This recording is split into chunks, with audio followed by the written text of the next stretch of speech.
우리가 이 말씀을 이렇게 묵상하다 보면 4절 후반절에 참 감동이 되는 말씀이 나옵니다. 그게 뭐냐면 신성한 성품에 우리를 하나님께서 참여시켜 주시고 또 참여하는 자로 세우셨다라는 것이.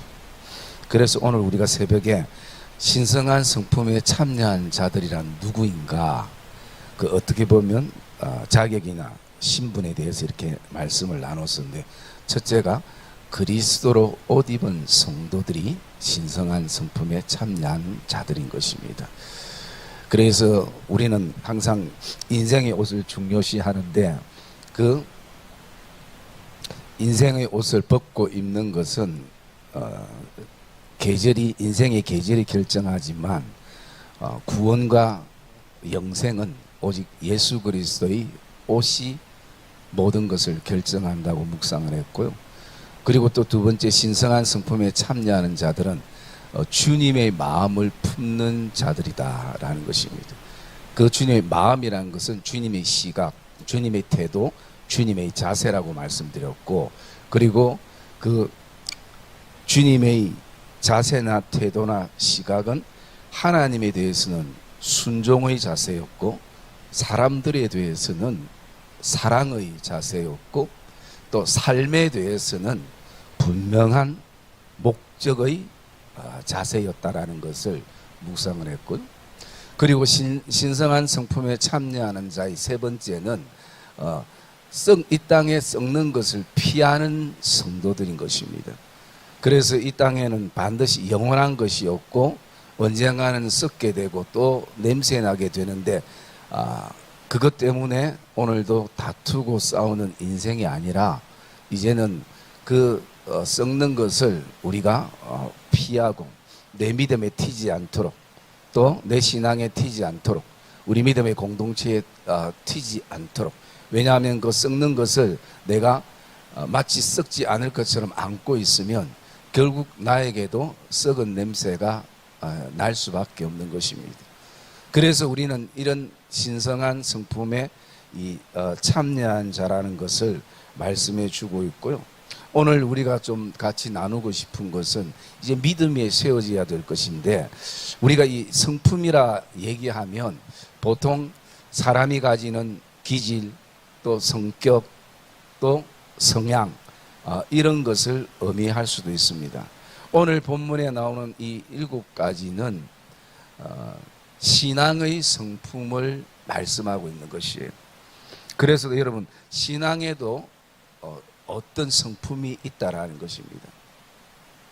그리고 그 성품은 믿음 위에 세워져야 된다라는 것입니다. 여러분, 시대가 점점 흘러갈수록 더 이 시대에 요구되는 것은 사람이 가지는 인성이나 인격이나 성품이에요. 제가 지난주 월요일 로에 가서 한 목사님을 만나, 그 목사님이 이제 내년에 은퇴를 하시는데 자신의 교회에 이제 담임 목사님을 초빙했는데, 그 초빙한 배경에 대해서 이렇게 얘기를 하시더라고요. 여러분, 옛날에는 그 담임 목사님을 초청할 때 항상 뭐가 제일 위주가 되냐면 학력이 제일 우선이었습니다. 그래서 일단은 뭐 목사 되는 사람 다 석사까지 했으니까 박사 학위가 있느냐, 뭘 전공했느냐, 목회학을 전공했느냐, 아니면 신약을 전공했느냐. 그래서 일단 우리 교회는 목사님은 박사라는 이런 그에 대해서 굉장히 자부심을 가져서 장로님들이 뽑을 때 학력 위주로 항상 뽑았습니다. 그래서 학력이 안 되면, 박사 학위가 없으면 이력서도 내지 못할 만큼 그런 시절이 있었습니다. 저도 이렇게 돌아보면 제가 부목 때에 원로 목사님 저에게 계속 권했던 게 뭐냐면 학위 공부를 하라고 그랬어요. 그래서 나중에 필요하기 때문에 꼭 박사를 따야 된다. 박사의 자격이 안 되면 명예 박사라도 해야 된다라고 얘기해서 제가 그때 고민을 좀 많이 했었습니다. 그러다가 제가 신학 학위 공부를 한 게 아니라 신앙 공부를 했습니다. 신앙 훈련. 왜 신앙 훈련을 했느냐면 목회는 결국 신학으로 하는 것이 아니라 신앙으로 하기 때문이라는 생각을 가져서 그때 한국에 조금 이름 있는 지명도가 있는 선교단체들에서 제가 훈련을 그때 받은 적이 있습니다. 그게 한 2007년도, 2008년도쯤 되는데요. 그때 그래서 제가 제일 처음에 예수전도단에서 훈련을 받고 또 김용희 선교사님 순회 선교단에서 훈련을 받고 그리고 또 지금은 뭐 지도자들이 좀 잘못돼가 막 이당성의 논란이 조금 있기도 있는데 그게 뭐죠? 그 백투더 예루살렘 인터콤에 가서 목회자 스쿨도 제가 했었고요.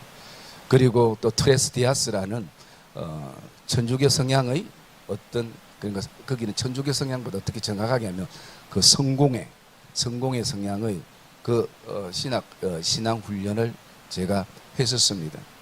그 한 것은 두 가지예요. 그것을 써먹기 위한 것이 아니라 내 안에 마르지 않도록 뭔가 나에게 채워져야 될 어떤 영적인 부분들 그런 부분들이 필요로 했고 그리고 내가 이런 곳에서 훈련을 받아봐야 나중에 성도들이 목사님 이런 곳 어떻습니까? 라고 하면 거기에 대해서 제가 분명한 어떤 어드바이스를 해줄 수 이 박사학위 안 받았는데도 영어가 나오네요.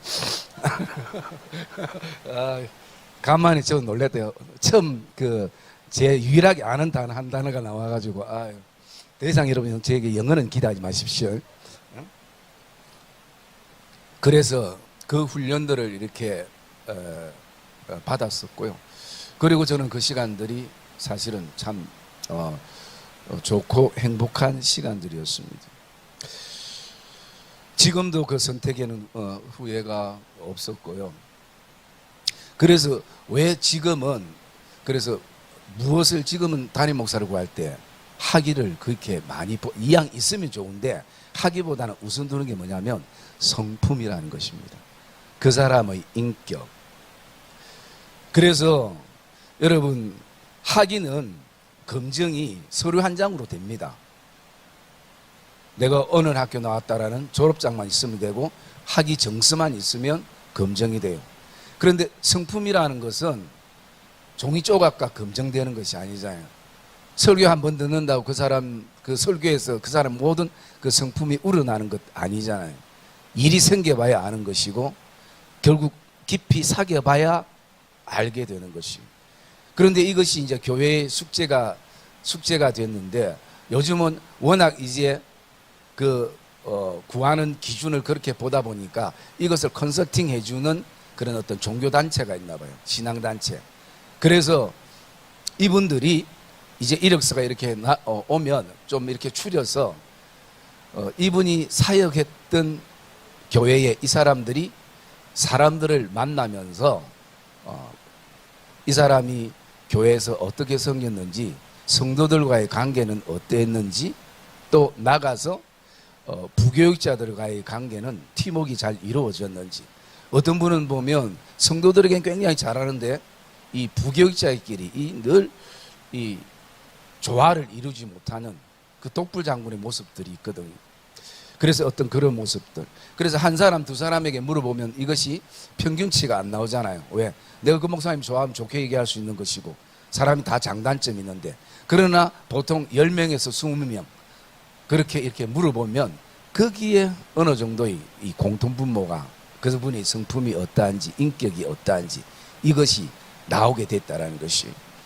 그렇기 때문에 그것은 앞으로 섬길 교회가 아니라 이미 섬겼던 교회를 통해서 리서치를 하는 것이. 그렇게 조사를 해가지고 그것을 통계를 내서 이렇게 교회에 제출하는 것이. 그러면 그 가운데에 이제 이왕이면 뭐 또 그 교회에서 원하는 조건들이 맞는 그래서 이제 그런 부분들 뭐 한 두세 명분을 뽑아서 이제 설교를 하게 하고 두 번째 옛날에는 그래서 서류와 설교 한번 듣고 거의 이렇게 장로님들이 다 결정을 했는데 지금 시대는 워낙 이제 교인들도 보는 눈이 있고 교인들을 결국 위해서 하기 때문에 이렇게 목사님이 3번 정도 설교를 하고 나면 그러면 교인들에게 투표를 했답니다. 용기를 줘서 나는 1번 목사님이 은혜가 됩니다. 2번 목사님이 은혜가 됩니다. 그래서 제일 많이 투표해서 나온 목사님을 이제 담임 목사님으로 청빙을 하게 되는 과정을 얘기를 하더라고요. 그래서 이거 참 시대가 많이 흐르거나 어쩌면 시대가 갈수록 더 고학력의 어떤 요구를 할 것인데, 그러나 실제적으로 고학년이 돌아보면 그렇게 목회에 크게 쓰이지 않는다라는 것을 장로님들과 성도님들이 어느 정도 인식하고 알게 되고, 진짜 좀 장기적으로 가려면 진짜 그분의 인격과 성품, 그것이 너무나 중요하다라는 그것을 얘기를 하는 것을 제가 이렇게 들었습니다. 여러분, 어떤 하나의 한 명의 어떤 목회자만 그렇겠습니까? 여러분, 우리도 마찬가지입니다. 우리도 이 과거 우리 주변의 사람들에게 이렇게 흘러 들어보면 우리에 대한 평가가 어느 정도 나와요. 그런데 그 평가는 대부분 어떤 평가입니까?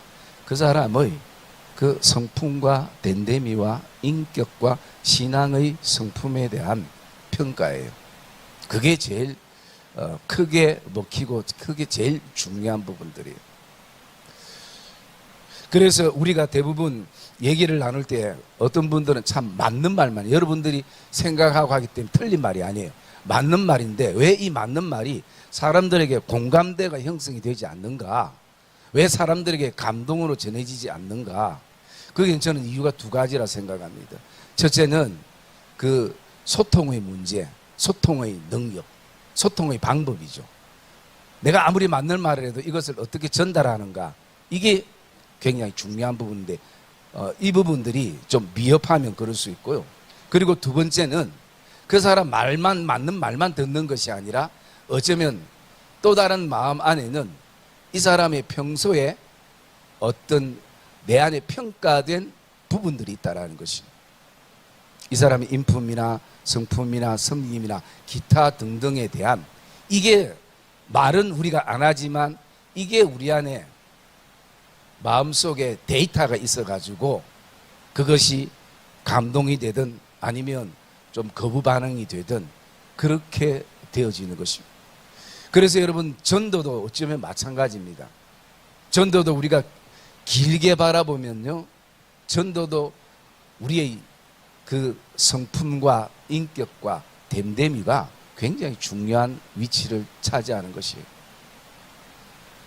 내가 예수 믿는다고 얘기도 많이 하고 하면서, 그렇게 하면서 심지어 그렇게 했는데 또 교회 가자고 하면 뭐 겉으로는 표현 안 해도 속으로 당신이나 잘 믿으라라고 한다면 우리는 이미 다시 한번 돌아봐야 되는 것입니다. 그래서 여러분, 절대 여러분들은 이 용호시장 다니면서 뭐 물건 깎고 그러지 마세요. 그래 놓고 또 성관교회 나오세요. 나중에 콩나물 200원어치 사면서 400원어치 달라 하면서 400원 같은 200원 주세요 해놓고, 그러면 나중에 성관교회 저 목사입니다, 성관교회 나오세요 하고 전도지 주면 그 사람들이 그게 그 전도지가 효과가 있을까요? 효과가 없는 것이에요. 그렇기 때문에 오늘 우리가 이 신령한 성품이라는 것, 이제는 우리가 예수를 믿으면 신앙의 성품이 만들어져야 되는 거예요. 여러분, 그럴 때 우리는 그런 생각입니다. 원래 내가 타고난 기질이 그렇고 내가 원래 타고난 성격과 이게 그렇다라고 생각하는데, 그러나 오늘 우리가 뒤에 말씀을 나누겠습니다. 그러나 그것도 다듬어질 수 있다는 것이죠. 여러분, 제가 우리 새벽에는 한 가지 예를 들었었는데요. 제가 학교를 다닐 때에 성함이 최홍석 교수님이라는 분이 계셨어요.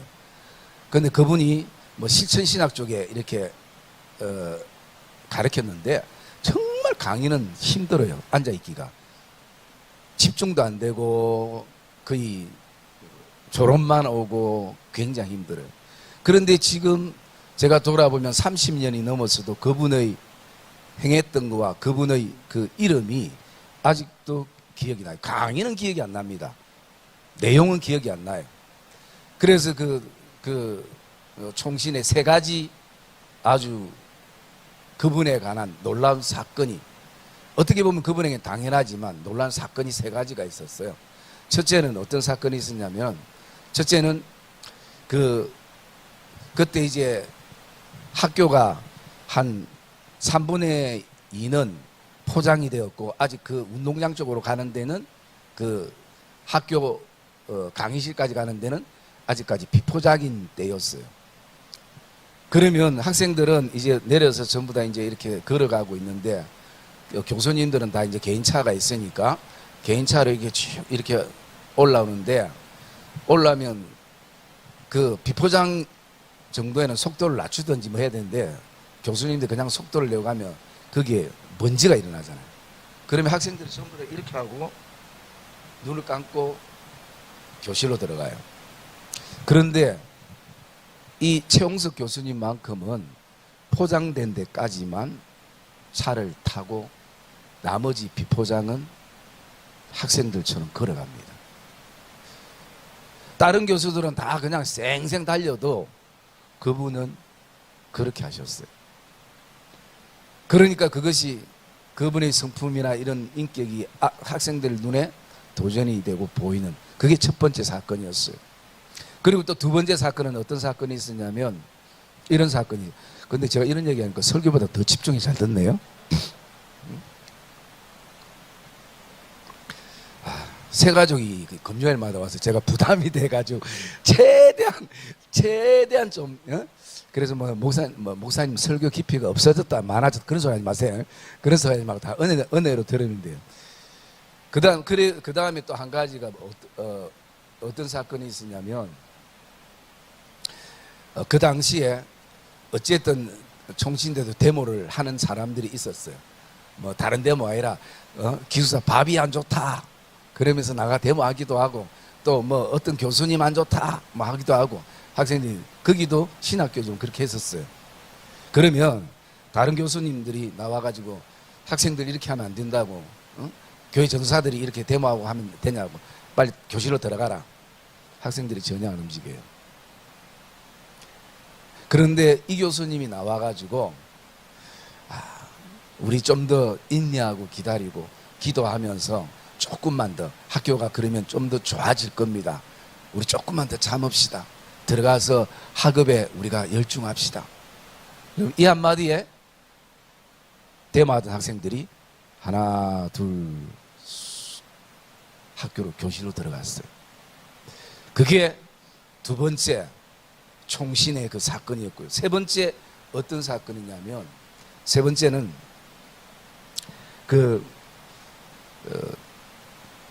저처럼 이렇게 좀 그 당시에 나이가 어린 20대도 있었지만, 한 번씩 보면 사업하다가 또 뭐 다른 업을 하다가 늦게 소명을 받고 오신 분들이, 연세 많은 분들이 계셔요. 그 당시만 해도 우리하고 한 15살에서 20살 차이 나는 분들.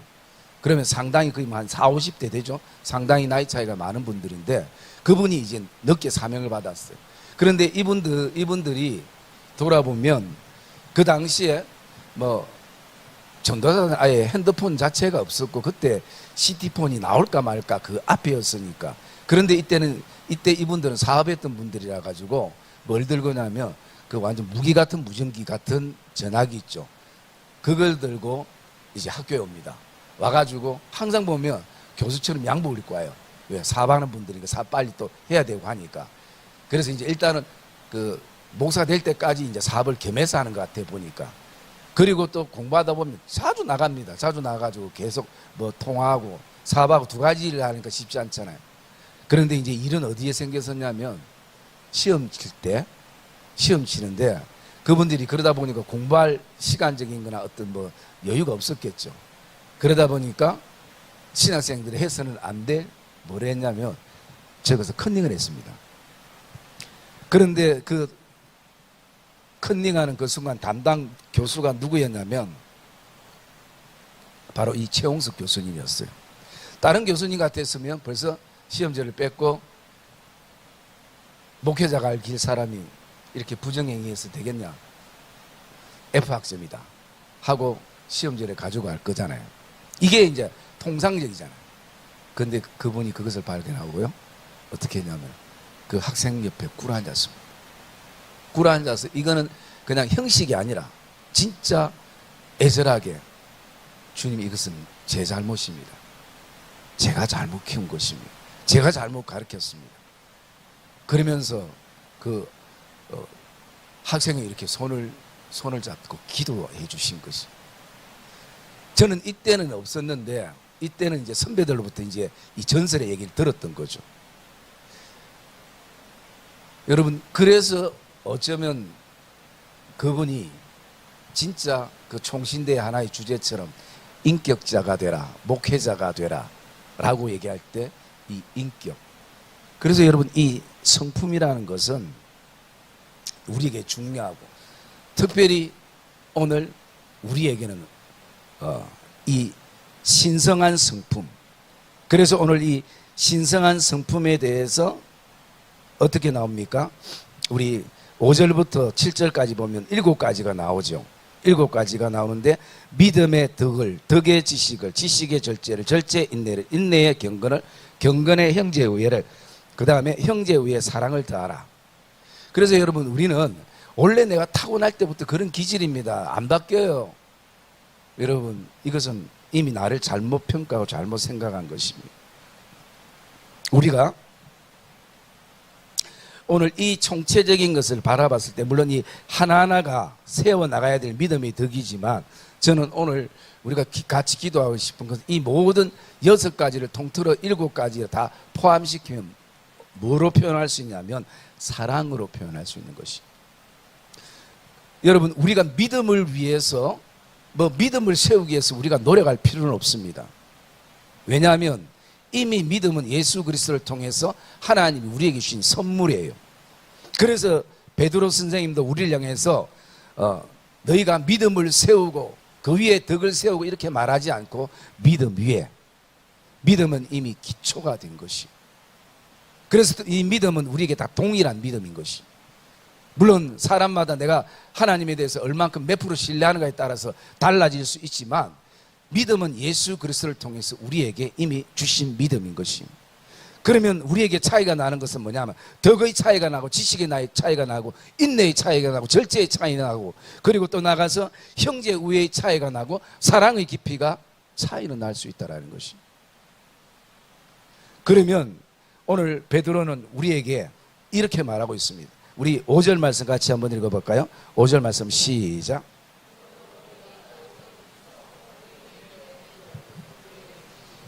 예.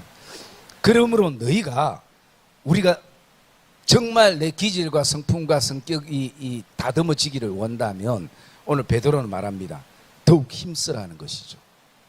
그냥 세월이 지나고 흘러서 다듬어지는 것이 아니라 이것에 대해서는 더욱 힘쓰라라고 말씀하는 것이고, 두 번째로 보면 자꾸 더해라는 것입니다. 탑을 쌓아가듯이 점점 더하라는 것입니다.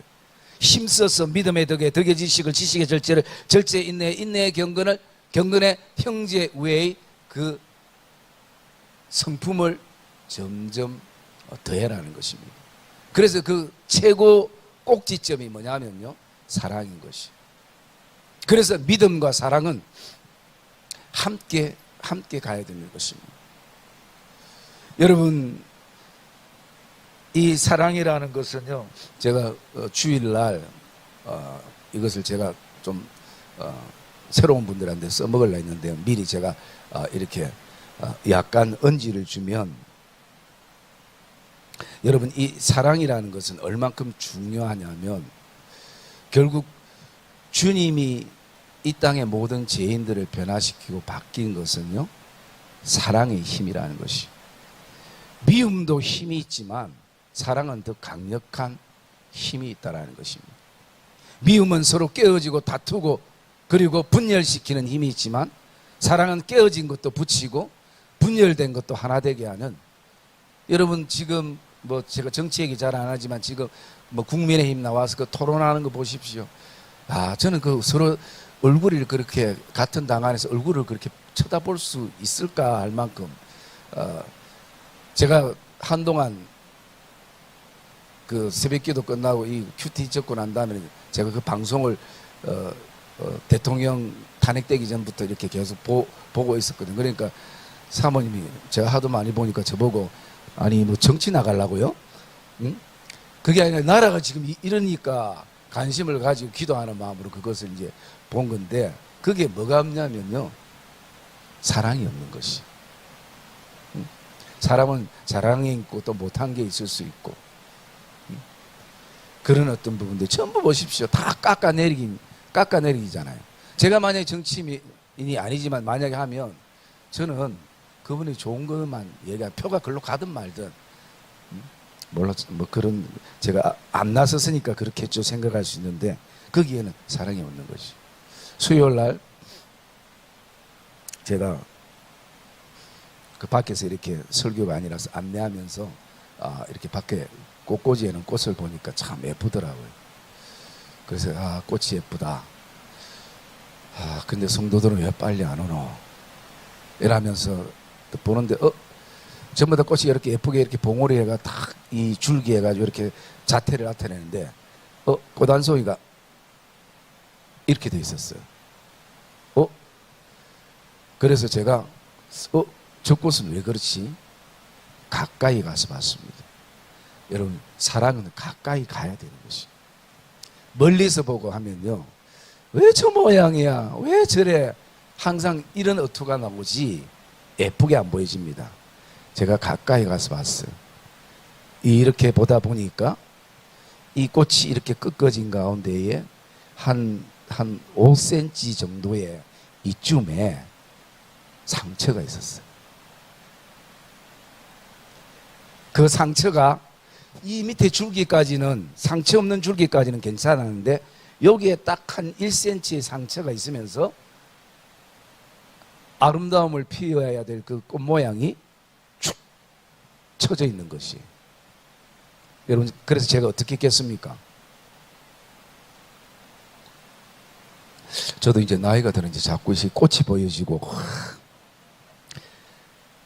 제가요 그 상처난 부분을 가볍게 손으로 요렇게 잡았어요. 내가 잡고 있는 동안은 꽃이요 이래 됐던 것이 고개를 딱 들고 이래 있었어요.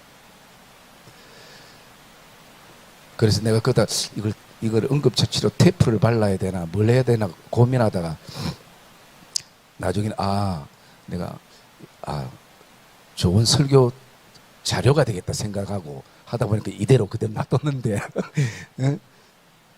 여러분 오늘 사랑은요 그 상처 줄기까지는 다 괜찮은데 다 와가지고 꽃을 고개를 숙이게 만드는 그 상처 그 부분을 사랑으로 이렇게 딱 잡아주니까요 꽃이 다시 살아나더라고요. 여러분 그 주일날 이거 좀 써보면 새로운 분들이 좀 감동될까요? 아니 뭐 딴 거로 바꿔야 돼? 그러면서 우리 모두도 그렇지 않겠습니까? 줄기가 쫙 자라오다가 또 예쁘게 자기 자태를 나타내다가 어느 순간 크지도 않는 1cm의 그 상처 때문에 아픔 때문에 우리가 고개를 들지 못하고 그냥 처져 있는 것이. 그것을 만질 수 있는 것은 사랑뿐인 거죠. 사랑의 힘으로 이렇게 딱 잡으니까요 꽃이 잡아 있는 동안은 딱 그 자세를 나타내고 있다는 것입니다. 그래서 여러분 사랑이라는 것은 굉장히 중요한 것입니다. 그러기에 바울은 베드로는 이것을 안 된다. 절대 나는 안 된다. 내 성격과 성향은 지금까지 이렇게 살아왔기 때문에 안 된다라는 이 사단이 주는 잘못된 거짓된 메시지에서 여러분 자유하길 바랍니다. 더욱 힘써 봤나라는 것이에요. 애써 봤나라는 것이에요. 더하기를 원했던 마음들로 그렇게 노력했나라는 것입니다. 오늘 여러분 우리가 주위를 돌아보면 어쩌면 우리의 인생도 지금 그 1cm의 상처 때문에 고개를 들지 못하고 축 처져 있는 그런 영적인 꽃들을 우리가 볼 수 있어야 되는 것이. 그 하나님의 사랑으로 조금만 잡아주면 지탱할 수 있는 것이, 일어설 수 있는 것이, 힘을 낼 수 있는 것입니다. 그래서 여러분, 오늘 우리가 이 사랑에 대해서 우리가 좀 더 힘쓰고, 그리고 또 더해가면 그 속에서 결국 내 안에 사랑의 마음을 품으면 결국은 나의 성품도 주님이 기뻐하시는 성품으로 다듬어지고 만들어진다는 것입니다. 원래 우리는 기질이 그런 사람들이 아니었어요. 죄의 그 영향 때문에 그렇게 된 것이지, 우리는 다시 하나님의 형상으로 돌아가게 되는 것입니다.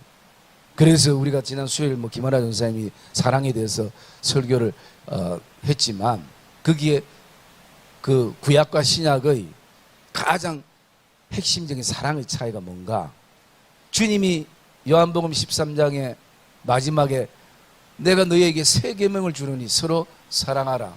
여러분, 서로 사랑하라는 구약에도 있는 계명이잖아요. 그런데 구약에는 뭐라고 되어 있습니까? 그 사랑하는 기준을 내 몸과 같이라는 것이. 하나님은 목숨과 뜻과 힘을 다해 사랑하고 내 이웃은 너희 몸과 같이. 여러분, 몸과 같이만 사랑해도 대단한 것이잖아요. 몸과 같이만 사랑해도 분명 그 사람에게 어떤 변화의 시간들을 가져오게 될 것입니다. 그런데 왜 새 계명이냐? 이제는 그 기준이 내가 아니라 주님께서 말씀하실 때 내가 너희를 사랑한 것 같이라는 것이죠. 그래서 그것을 새 계명이라고 합니다. 왜? 계명의 기준이, 사랑의 기준이 바뀐 것입니다. 내 자신의 기준이 아니라 내 감정이나 내 몸의 컨디션이나 기분이 우선되는 것이 아니라 내가 사랑해야 될 그 대상을 오늘도 주님이 나를 사랑하셨던 것처럼 사랑하기를 원하는 것이 바로 이 새 계명이라는 것입니다. 그래서 여러분, 사랑은 우리가 힘쓰면 되는 줄 믿습니다. 사랑은 우리가 더해가면 되는 것을 오늘 베드로 선생님은 우리에게 말하고 있는 것입니다.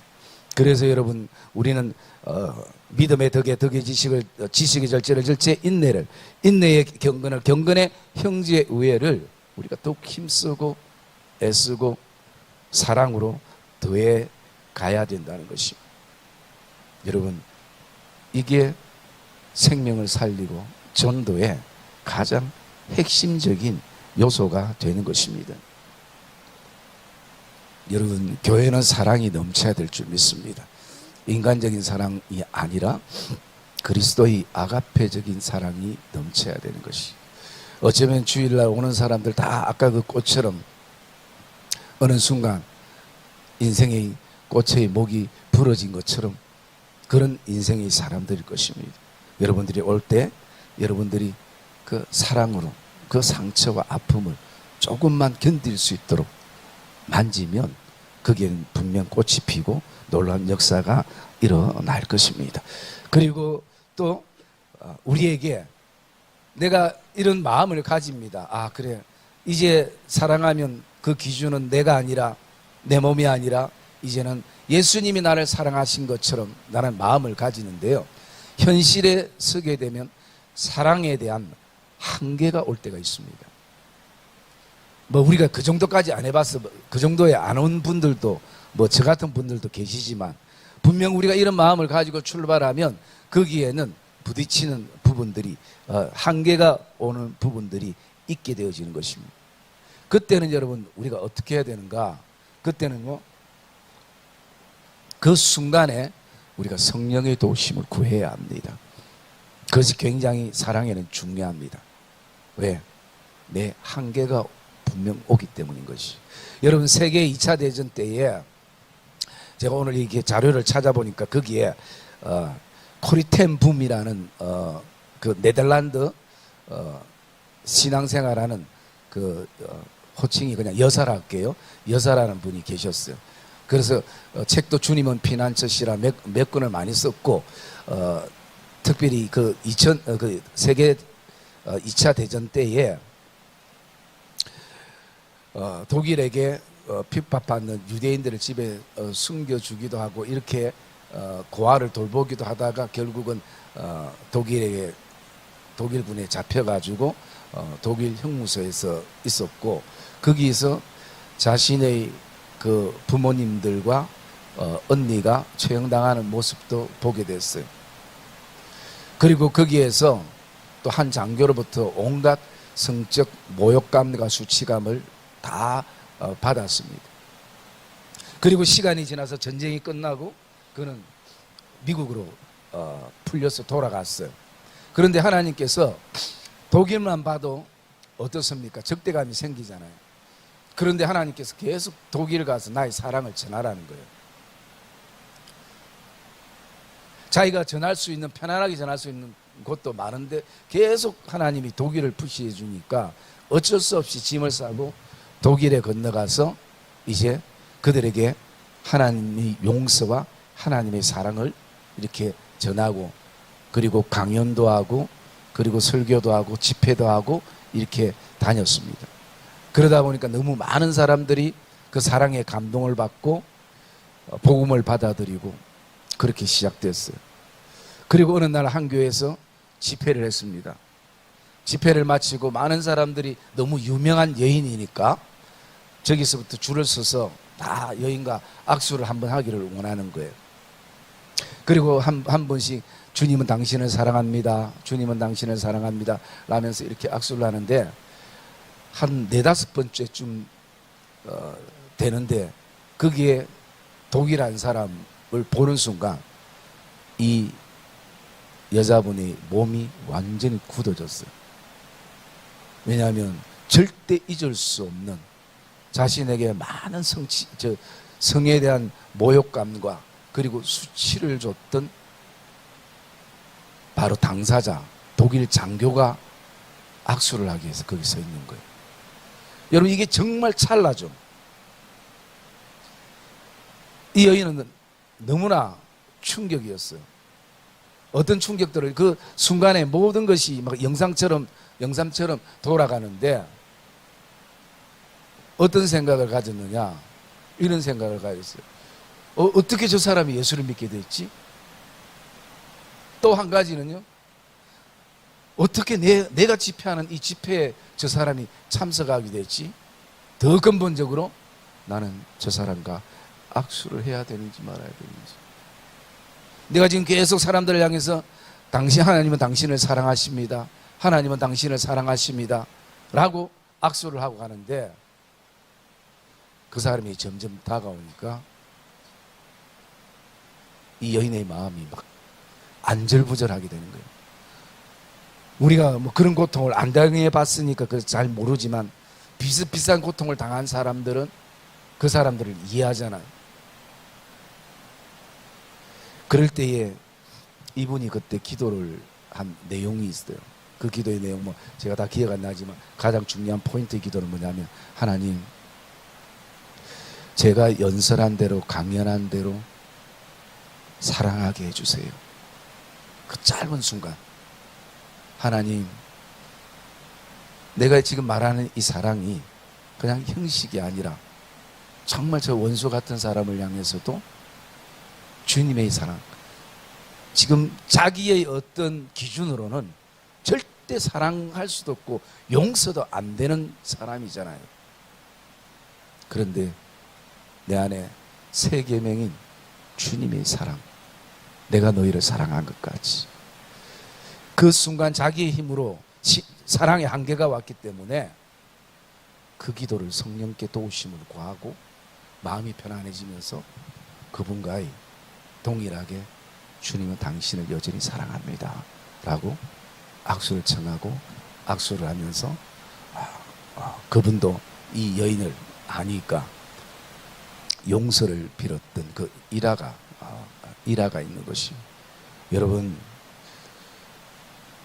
우리를 좋아하고 우리를 사랑하는 사람, 내가 사랑하고 좋아하는 것은 누구나가 할 수 있는 부분들이고 또 어쩌면 당연한 부분일 수도 있습니다.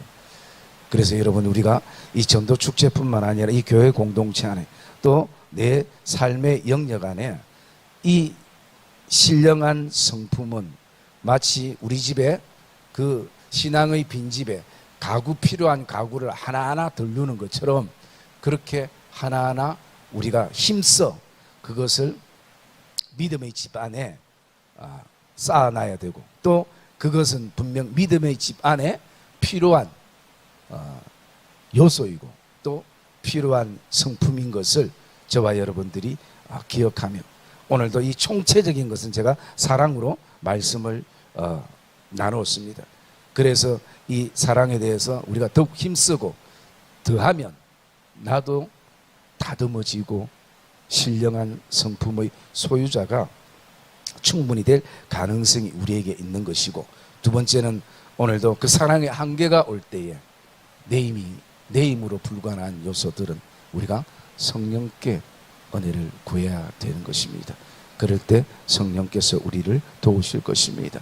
우리가 전도축제를 앞두고, 이것은 오늘 이번 전도축제만을 우리가 눈앞에 두는 것이 아니라 정말 우리의 그 긴 장기적인 이 새 생명을 위한 시간들을 바라볼 때 분명 믿음 위에, 주님이 우리에게 선물로 주신 믿음 위에 세워져야 될 이 신령한 성품의 덕목들, 이것이 저와 여러분들 안에 갖추어지는 은혜가 있게 되어서, 그래서 어쩌면 그것이 전도에 가장 유용하게 쓰이는 그런 또 귀한 시간들이 되기를 주님의 이름으로 축복합니다.